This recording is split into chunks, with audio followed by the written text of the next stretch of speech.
இதுதான் எங்கள் வீட்டில் இரவு சாப்பாடு. நெய் தோசை, இது வந்து முட்டை தோசை,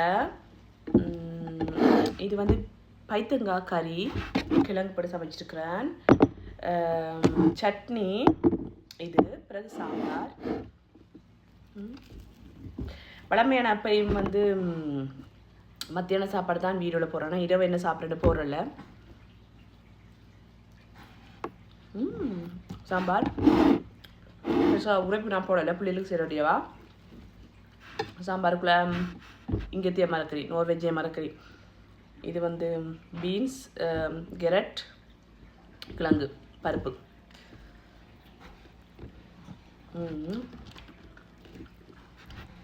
அப்புறம் சட்னி சாப்பிட்டு பார்ப்போம்.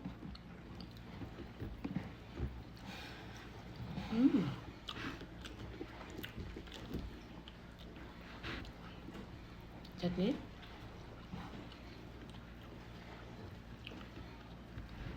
அப்புறம் பைத்தங்காய் கறி,